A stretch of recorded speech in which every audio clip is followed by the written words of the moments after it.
जो उस दिन ध्यान किया गया था, हाँ, ध्यान जो तो रेगुलर है। जो जो ध्यान की विधि थी, तो उसमें क्या सबको अपने स्वयं के चेतन स्वरूप की पकड़ होने लगी, या अभी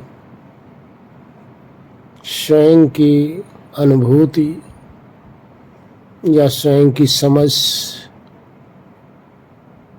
शुद्ध स्वरूप चेतन निराकार जो ज्ञान स्वरूप है, जो अनुभव सिद्ध है, क्या ये अनुभव में आने लगा या किसी का रह गया है। जी, एक कहावत कही गई है कि प्रत्यक्ष को किसी प्रमाण की आवश्यकता नहीं पड़ती। प्रत्यक्ष अपने में स्वयं सिद्ध रहता है। जो सिद्ध रहता है उसको न शब्द प्रमाण की आवश्यकता है, न अनुमान प्रमाण की आवश्यकता रहती है। प्रत्यक्ष साक्षात है, अनुभव है, सबसे बड़ा प्रूफ है। क्योंकि शब्द प्रमाण जो है ये कहीं सुनी पे रहता है। किसी विषय में कहा जाए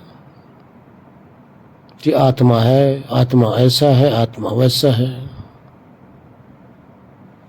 आत्मा चेतन है, निराकार है, ज्ञान स्वरूप है, बोधा है, कुछ भी कहा जाए, ये जो कहा जा रहा है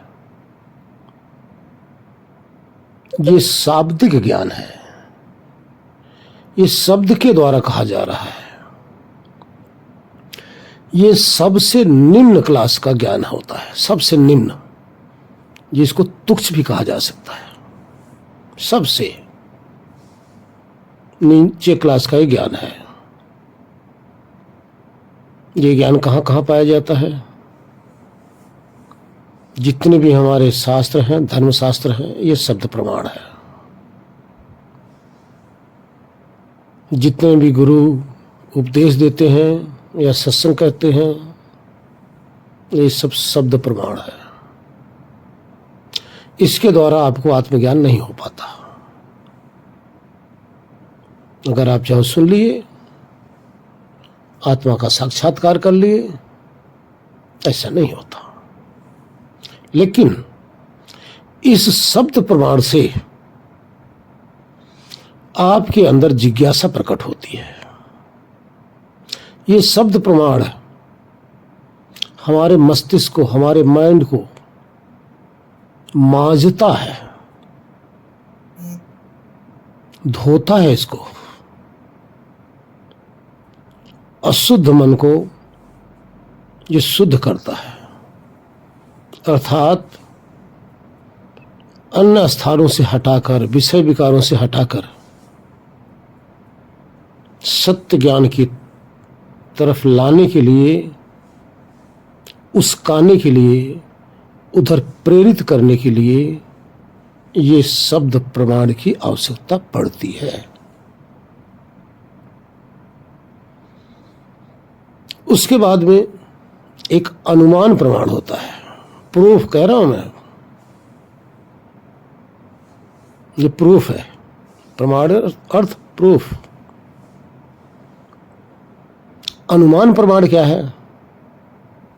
अनुमान प्रमाण इंद्रियों के द्वारा किसी भी विषय में आपको महसूस कराता है कि हाँ भाई ये चीज है।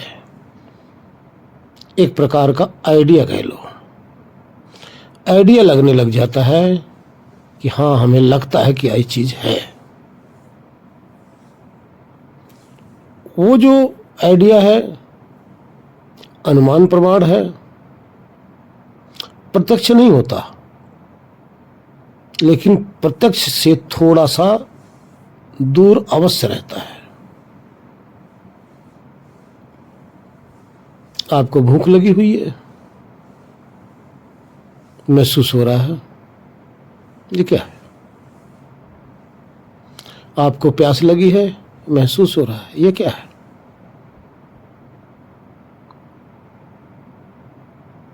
आपकी त्वचा पे सर्दी गर्मी महसूस हो रहा है, ये है क्या?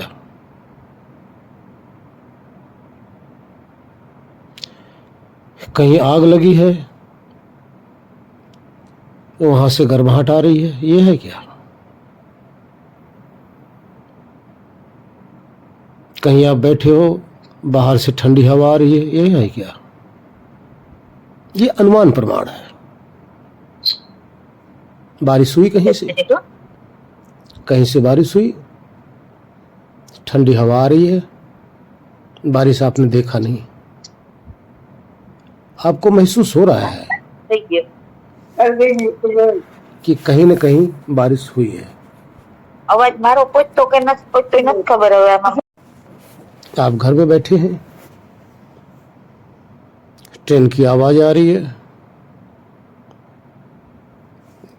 सीटी बजा रही है ट्रेन,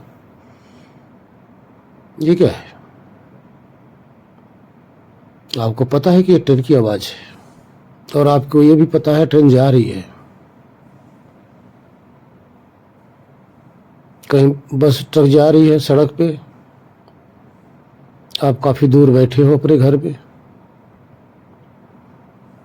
आपको महसूस हो रहा है उस आवाज को सुन के, हाँ भी ट्रक जा रही है, बस जा रही है। ये अनुमान प्रमाण है, क्योंकि उसके कुछ गुण आपको महसूस हो रहे हैं, कुछ गुण, लेकिन प्रत्यक्ष आप नहीं देख पा रहे हो। ट्रेन जा रही है, उसकी आवाज आप सुन रहे हो, सीटी सुन रहे हो, ट्रेन देख नहीं रहे हो, लेकिन वो जो उसकी आवाज है, आवाज से तो आपको कंफर्म हो रहा है ना। इसी तरह से अनुमान प्रमाण होता है, और अनुमान प्रमाण भी यथार्थ ही होता है, बशर्ते कि उसके गुण के अनुकूल अनुमान लगाया जाए।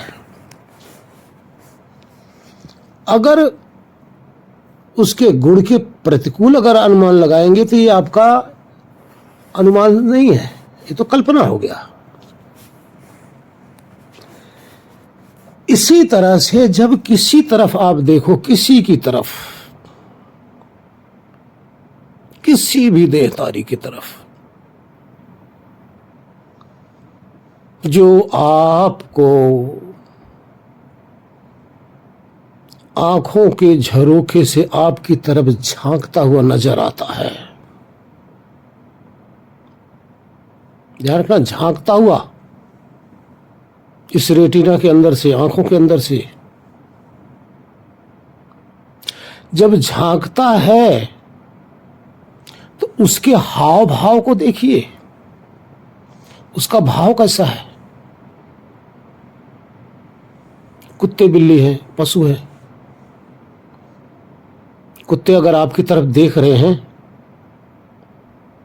तो उसमें देखो झांकता हुआ उसको, लेकिन यदि आप अनजान हैं तो वो कुत्ता आप को दूसरे नजरिए से देख रहा होगा। अब उसके त्रिकुटी पर जो चमड़ा होता है उसका सिकुड़ा मिलेगा, अगर भयभीत है तो, या भौंकना चाहता है तो। अब उस आत्मा के भाव को देखिए, इससे आपको कन्फर्म हो रहा है कि झांकने वाला कोई चेतन ही है।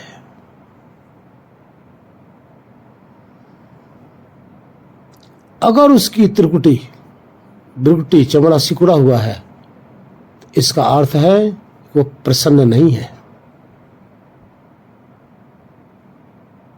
माथे का सिकुड़ा चमड़ा जब प्लेन हो तो उसमें देखो उसके अंदर उसमें चमक ही कुछ और होती है।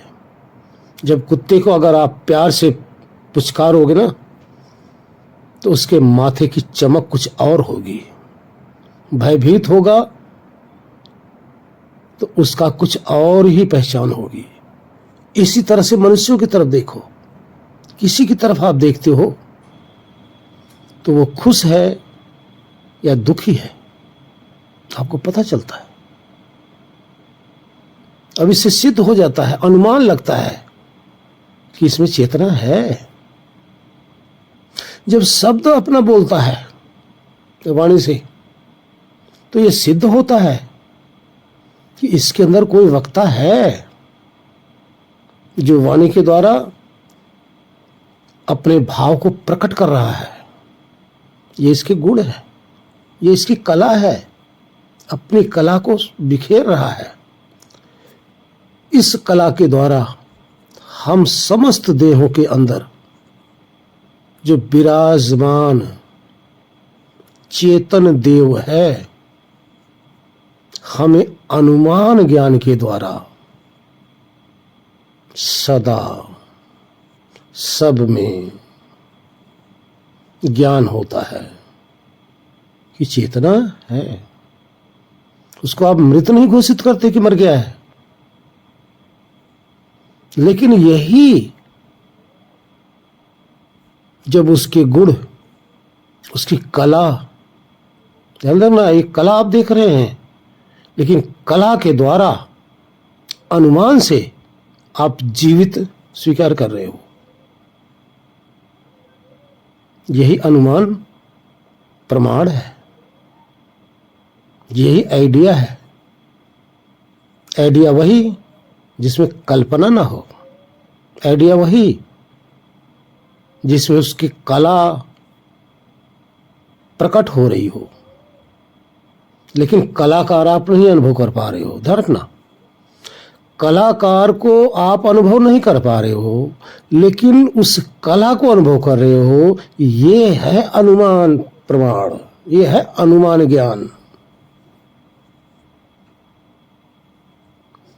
इसी अनुमान प्रमाण के द्वारा सभी कोई अपना कार्य कर रहे हो। ग्रुप में जुड़ते हो, यहां भी अनुमान के द्वारा ही जुड़ते हो कि सब आएंगे। जब ग्रुप में जुड़ गए तो अब यहां प्रत्यक्ष हुआ, यहां भी कौन कौन जुड़ा हुआ है। आप कहीं से भी चलोगे, किसी रिश्तेदार के यहां या कहीं भी आप जाओगे, आप अनुमान ज्ञान के थ्रू वहां से आप चलेंगे कि हम फला जगह जा रहे हैं, फला से मिलने। ये प्रत्यक्ष नहीं है, ये अनुमान प्रमाण है। इसी के द्वारा हम सबका 99% कार्य संपन्न होता है।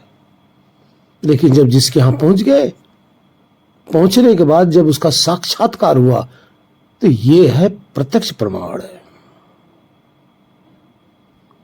आप लोग अपने घर से निकलते हो, क्लिनिक पे जाते हो, जब तक क्लिनिक पर पहुंच नहीं जाते तब तक अनुमान प्रमाण के थ्रू आप चल रहे होते हो।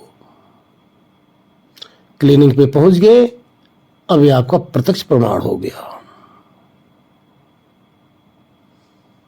हमारे समस्त कार्य, अधिकतर जीवन के कार्य अनुमान प्रमाण पे होता है और अनुमान के द्वारा फिर प्रत्यक्ष तक हम पहुंचते हैं।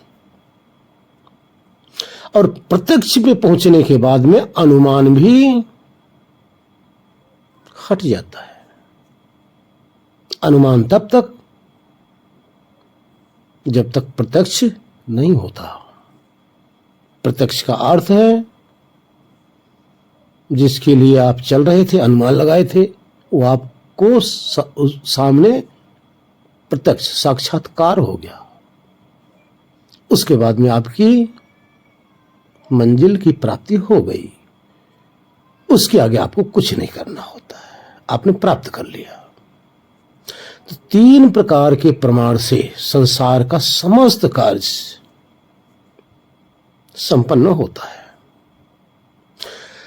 और वही तीनों प्रमाण अध्यात्म में भी लागू होता है। अध्यात्म के अंदर जैसे कहा जाए कि आत्मा है, आप आत्मा हो, और उसने साक्षात्कार तो किया नहीं स्वयं का। अब उसने स्वीकार कर लिया आपकी बात को मानकर। अब आप उसको समझाओगे कि देखिए जो सुन रहे हो ये तो हो आप या नहीं हो। अगला बिल्कुल स्वीकारेगा कि मैं तो हूं। अब पूछो क्या हो, बस ये उसको नहीं पता। कैसे हो ये नहीं पता, कहां हो ये नहीं पता, आकार प्रकार क्या है ये नहीं पता। लेकिन ये आपकी बात को कभी अस्वीकार नहीं करेगा कि मैं नहीं हूं। स्वीकारेगा कि मैं तो हूं। अब यही अनुमान प्रमाण उसके समक्ष उसको प्रत्यक्ष कराने का साधन होगा। अगर आप सिर्फ आत्मा ही आत्मा कहते रहोगे तो उसके अंदर आगे जिज्ञासा नहीं होगी। फिर किताब ही पढ़ता रहेगा, सुनता ही रहेगा, सब जगह लेक्चर ही देता रहेगा कि मैं तो आत्मा हूं, आप भी आत्मा, सब कोई आत्मा हो, जैसे दुनिया में चल रहा है। शब्द प्रमाण है, लेकिन वो शब्द प्रमाण भी काल्पनिक है, यथार्थ नहीं है। काल्पनिक शब्द प्रमाण कभी भी तत्व का अनुभव नहीं करा सकता, अर्थात साक्षात्कार नहीं करा सकता, क्योंकि काल्पनिक है। काल्पनिक का अर्थ होता है मन गढ़ंत बातें। इसी का नाम है नास्तिक। नास्तिक का अर्थ होता है जैसा कहा जा रहा वैसा है ही नहीं, जैसा बोला जा रहा है वैसा है ही नहीं। यह है नास्तिक। आस्तिक का अर्थ होता है जैसा बोला जा रहा है ऐसा वो तत्व है, इसका नाम है आस्तिक। अब देखो, अब आप लोग विचार करो, सब कोई हो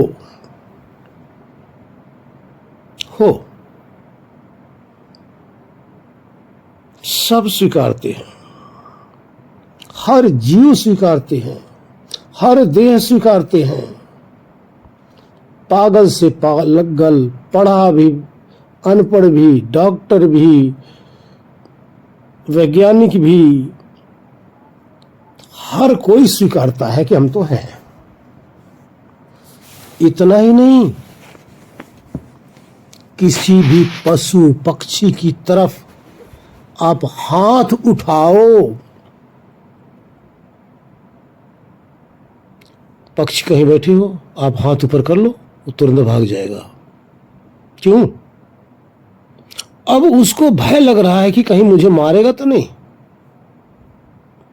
अगर वो ना होता तो आपके इस इशारे को देखकर वो भागता क्यों, डरता क्यों? वो भी स्वीकार कर रहा है कि हम तो हैं, बेशक नहीं बोल रहा है, लेकिन अपने भाव से पशु भी पक्षी भी स्वीकार कर रहे हैं। अब चले जा रहे हो, कुत्ता आपके पीछे लग गया, भौंकने लगा, आप लठ लिए और कुछ लिए हो, अगर उसको मारने लगो तो वो भी भागेगा। अगर वो होता है ही ना तो आपके पीछे लगता है कि वो भी स्वीकार कर रहा है। सभी स्वीकार कर रहे हैं कि हम तो हैं, लेकिन जो हम तो है इतना तो स्वीकार कर रहा है, लेकिन हमको कहां खोज रहा है? वो स्वयं को कहां खोज रहा है? कितने तो सांसों में खोज रहे हैं स्वयं को, कितने तो पूरे आकाश में खोज रहे हैं स्वयं को, कितने तो अनहद में खोज रहे हैं स्वयं को,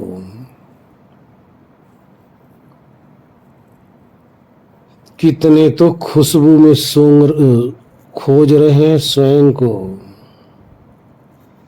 कितने ब्रह्मरंध में खोज रहे हैं अपने को,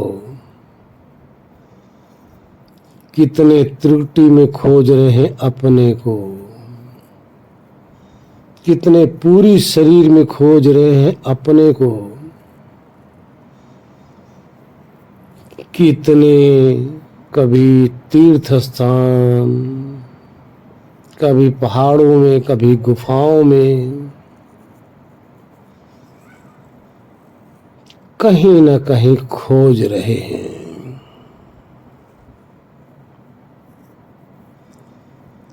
लेकिन जब तक ये खोज पूरी नहीं हो जाएगी तब तक ये भ्रम रूपी काई नहीं मिटेगी। तभी तो नानक देव जी को कहना पड़ा, कहे नानक बिन आपा चीन्हे, मिटे न भरम की काई।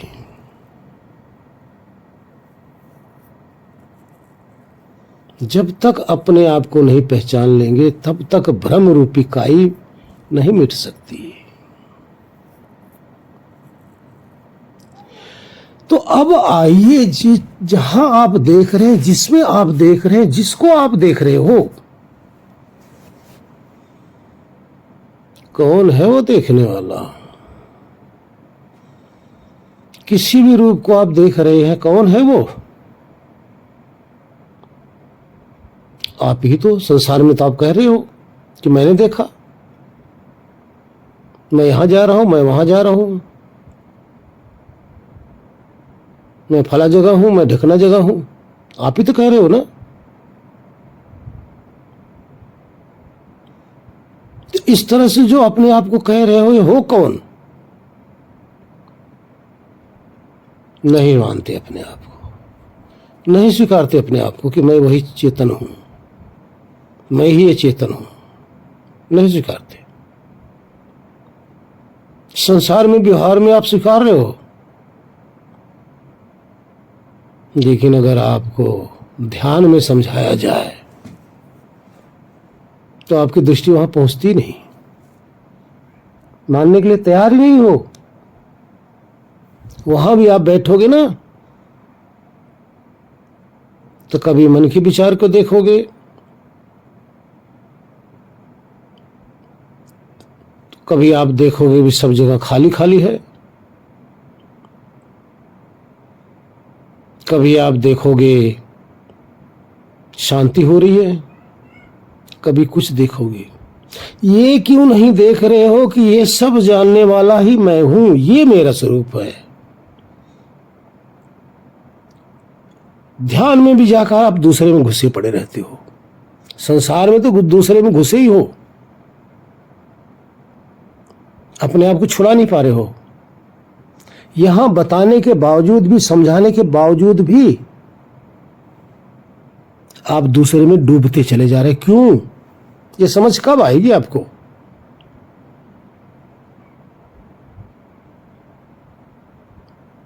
जब तक दूसरे का ज्ञान आप कर रहे हो तब तक अपने ज्ञान से अनभिक्ष रहोगे।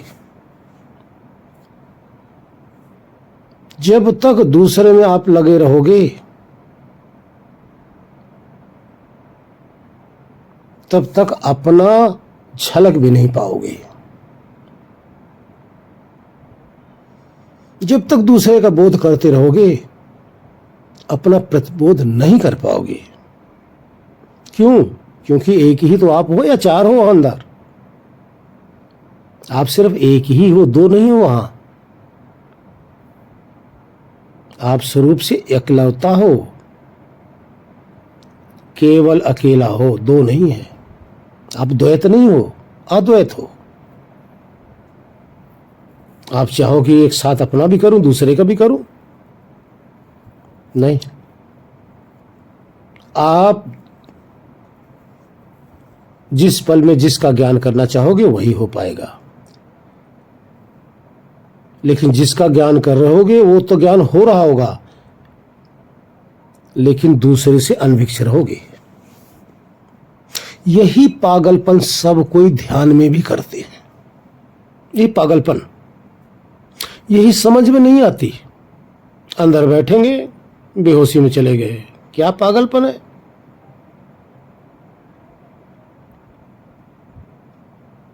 क्यों ऐसा कर रहे हो भाई? आप अपने को याद करने के लिए बैठे हो, ना कि बेहोशी में खोने के लिए। क्यों ऐसा नहीं कर पा रहे हो? क्योंकि वहां भी ये जो कला है ना, ये जो समझ है, ये जो तरीका विधि आपको बताई जा रही है, इसका उपयोग नहीं कर रहे हो, नहीं कर रहे हो। वहां भी पागलपन आ गया। जबकि आपको चाहिए कि जो बताया जा रहा है उस अनुसार आप बैठो, उसको करो, अपनी फीलिंग करो, स्वयं को महसूस करो, स्वयं का अनुभव करो। जैसे ही स्वयं का अनुभव करने लग जाओगे तो ध्यान रखना आपके सामने क्या आएगा? पहले तरह तरह की वृत्तियां आने लग जाएंगी। करने बैठे हो स्वयं की फीलिंग, फिर आने लग जाएंगी सूक्ष्म वृत्तियां, अति सूक्ष्म वृत्तियां। थोड़ा बहुत आपने प्रयास किया अपने स्वयं की फीलिंग के लिए, बीच में झलक मिली, फिर जाती रही। जैसे अपनी फीलिंग में लग जाओगे आप, थोड़ी बहुत भी अगर झलक मिल गई तो थोड़ी देर के बाद में, क्योंकि जगत तो चला गया, आप संसार चला गया, वृत्तियां भी चली जाएंगी, लेकिन यहां क्या होगा? बीच बीच में अपनी फीलिंग करोगे और फिर बीच बीच में आप देखोगे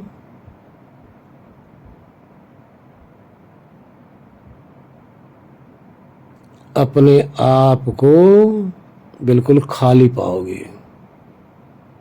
उस खाली अवस्था में जरा सा भी आपकी सावधानी हटी नहीं कि आपको तंद्रा आई नहीं। ये तंद्रा घेर लेगी, क्योंकि इस समय वृत्तियां नहीं आएंगी। जब आप स्वयं का अनुभव कर रहे होते हो, स्वयं को फीलिंग करने लग जाओगे तो वृत्तियां बंद हो जाएंगी। लेकिन ये जो खालीपन, शून्य जैसी स्थिति आपके सामने प्रकट हो जाएगी, और वो स्थिति में आप अगर सावधान नहीं हुए तो आप बेहोशी में चले जाओगे। आपको थोड़ी देर बाद पता ही नहीं चलेगा आप गए तो कहां गए। आपका सारा किया धरा, सारा ध्यान के लिए बैठा हुआ, बैठे तो कुछ और करने के लिए, हो घट कुछ और गया, फिर आप बिल्कुल बेहोशी में चले गए। थोड़ी देर बाद आप देखोगे कि बेहोशी में ही आपकी जो गर्दन है, आपका सर है, आपका जो पीठ है, उसी बिस्तर पे आपने लिटा दिया। लिटा दिया। अब शरीर निर्जीव जैसे हुई, सुप्त अवस्था जैसे पड़ी है, और आप स्वयं की अनुभूति करने के बजाय आप बेहोशी में खर्राटे मारने लगे। ये सावधानी हट जाने से ऐसे होती है। इसलिए जब भी ध्यान में बैठो, बहुत ही सावधानी पूर्वक बैठो। ध्यान किसको कहते हैं? बहुत ही, ध्यान रखना, थोड़ी बहुत नहीं, बहुत ही आत्मा के सावधान अवस्था को ही ध्यान कहा जाता है। अति सावधान अवस्था। जब आत्मा अर्थात आप पूर्ण सावधान रहेंगे और अपने लक्ष्य की स्मृति में लगातार बने रहेंगे, तो इसका नाम है ध्यान। करते क्या? सावधान नहीं होते, लापरवाही कर जाते हो। कहते हैं ना, सावधानी हटी कि दुर्घटना घटी। अब आपके साथ दुर्घटना क्या घटती है अंदर? आपके साथ आपकी सावधानी ध्यान की हटती, स्मृति की हट गई, होश को बनाए रखने की सावधानी हट गई, तब जाके दुर्घटना घट गई। और वो दुर्घटना क्या हो गई? बेहोशी की, तंद्रा की, निद्रा की। ये दुर्घटना आपके सामने घट गई और इस घटना के अंदर आप बेहोशी में चले गए। इसलिए साधक को चाहिए बहुत ही सावधान रहना है, बहुत ही सावधान रहना है। क्योंकि यहां पर साधक सबसे बड़ी गलती करता है, सबसे बहुत बड़ी गलती होती है। और सबसे बड़ा शत्रु जिसके अंदर आलस्य है, हमारा आलस्य सबसे बड़ा शत्रु है। जिसको अपना दुश्मन खोजना है ना, अपने अंदर खोज लो कि आलस्य है कि नहीं। और यही दुश्मन, यही शत्रु हमें मोक्ष में या मोक्ष का अनुभव कराने में बाधक है। और यही शत्रु हमें स्वरूप का ज्ञान कराने में बाधक है। इसलिए इस शत्रु को जीतो। इस तरह से आप सावधान होइए। क्योंकि विषय कुछ और लेना चाह रहा था ध्यान का, लेकिन चलो ये भी एक विषय ही है, तो इसलिए सोचो समझो। हरिओम। देखो, कोई भी जब खाली बैठेगा और कोई काम नहीं होगा, ना कोई चिंतन चल रहा हो, ना कुछ काम कर रहा हो, और आंख बंद हो, तो क्या होगा उसके सामने? निद्रा आएगी, आलस्य आएगा, सुस्ती आएगी। क्योंकि उस समय क्या होता है, आप अंदर से अगर सावधान हैं, अलर्ट हैं, अपनी स्मृति बनाए हुए हैं, अपना भाव बनाने का प्रयत्न कर रहे हैं, तो निद्रा नहीं आएगी, बेहोशी भी नहीं आएगी। लेकिन जैसे ही एक क्षण, ध्यान रखना, इसमें एक पल भी नहीं लगता, एक पल। जैसे ही आपकी सावधानी हटी, वैसे ही आपको बेहोशी आ जाएगी। वही निद्रा है, वही निद्रा है। हाँ, इस निद्रा को आप दो भागों में बांट सकते हो। एक, आप बैठे बैठे ऊँघ रहे हो, ये अर्ध निद्रा है, ना पूरी नींद है और ना ही आपकी समाधि है। ये अर्ध निद्रा है। उसमें आप बैठे तो हो, आपकी लाश तो बैठी है, गिर भी नहीं रही है, आप सोच रहे हो, ध्यान कर रहे हैं, लेकिन उस समय आप बिल्कुल बेहोश अवस्था में हो, बिल्कुल मूर्छित अवस्था में, आपको कुछ पता नहीं चल रहा है। ये अर्ध निद्रा है, इसमें आपकी शरीर गिरती नहीं। जब पूर्ण निद्रा आती है तो शरीर गिर जाती है, आप बैठे हैं तो लुढ़क जाएगी।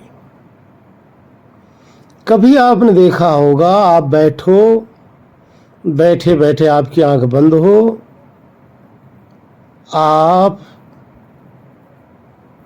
को अंदर से निद्रा जैसे फील हो रहा होगा, तब तक आपकी गर्दन झुकेगी नहीं, सीधी रहेगी।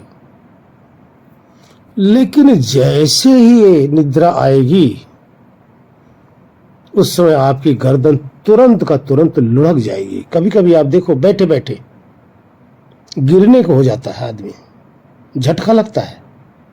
वो झटका किस चीज का है? निद्रा का। और निद्रा है क्या, ध्यान रखना, निद्रा और समाधि में थोड़ा ही फर्क बताया गया ना। निद्रा में भी आत्मा समस्त इंद्रियों का त्याग करके हृदय में जाता है, और समाधि में भी आत्मा समस्त इंद्रियों को त्याग करके हृदय में ही जाता है। जाता तो दोनों अवस्था में, लेकिन जब समाधि में जाता है तो सत्व गुण जब प्रधान करके जाता है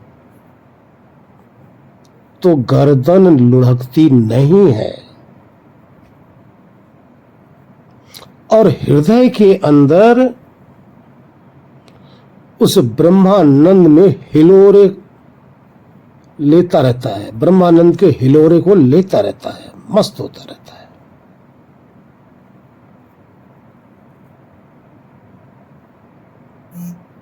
लेकिन जब निद्रा में जाता है तो बाहर से अनभिक्ष हो जाता है। जाता वो तब भी उसी ब्रह्मानंद में, ध्यान रखना, समाधि में जाए तब भी ब्रह्मानंद, ठिकाना ब्रह्मानंद का ही है। निद्रा में जाए तब भी ब्रह्मानंद, ठिकाना ब्रह्मानंद ही है। समस्त आत्माओं का मूल अधिष्ठान ईश्वर ही है, वो ब्रह्मानंद ही है, जाना वहीं पे है। लेकिन समाधि में सावधान रहता है, निद्रा में बेहोश होकर जाता है। अभी बताया ना, जरा सी सावधानी हटी नहीं, आपका भाव खत्म और निद्रा आ गई। सावधानी बनी रही, आपका भाव भी बना रहेगा, शरीर आपकी गिरेगी भी नहीं, और आपको अंदर ज्ञान भी हो रहा है। आप आनंद में मस्त हो रहे हो, अपने आत्मज्ञान का भी भरपूर ज्ञान यानी मजा ले रहे हो, और ब्रह्मानंद का भी मजा ले रहे हो, और शरीर भी आपकी गिर नहीं रही है। यह है समाधि। क्योंकि इसमें जब आप गए तो सात्विकता के द्वारा गए। वो जो सतोगुण है ना, वो आपकी शरीर को धारण कर रखी है, धारण कर रखी है, जिस कारण से आप समाधि में जा चुके हो। और निद्रा में क्या है, तमोगुण ने आपके शरीर को धारण कर लिया। तमोगुण क्या है, लेट जाओ, गिर पड़ो, बेहोश हो जाओ, गए आप वहीं पे, ध्यान रखना, आप वहीं गए उस ब्रह्मानंद में। जिसको आप गाढ़ निद्रा कर रहे हो वो भी ब्रह्मानंद ही है, जिसको समाधि कर रहे हो वो भी ब्रह्मानंद ही है। दोनों अवस्था एक है, लेकिन जाने में फर्क है कि आप किस साधन से गए। एक साधन सतोगुण के द्वारा गए, एक साधन तमोगुण के द्वारा गए, बस इतना फर्क है। सतोगुण अलट करके रखेगी आपको, तमोगुण बेहोश करके रखेगी, क्योंकि दोनों गुणों का अपना कार्य है। सतोगुण ज्ञान स्वरूप है, प्रकाश स्वरूप है, यानी प्रकाशित करने का साधन है, और तमोगुण बेहोश करने का साधन है, वो अज्ञान का साधन है। इस साधन के द्वारा, कौन से साधन के द्वारा आप अंदर जा रहे हो, इस पर निर्भर करता है। इस तरह से अगर आप जरा सा भी बेहोशी आपके अंदर आई तो समझ लो तमोगुण है। आप तमोगुण रूपी साधन पे सवार हो गए और वो आपको अज्ञान में फेंक देगा। इसलिए समाधि में सतोगुण रूपी साधन से सवार होकर अलर्ट रहता है। इसलिए बैठकर आत्मज्ञान में और ब्रह्मानंद में डूबा जाता है।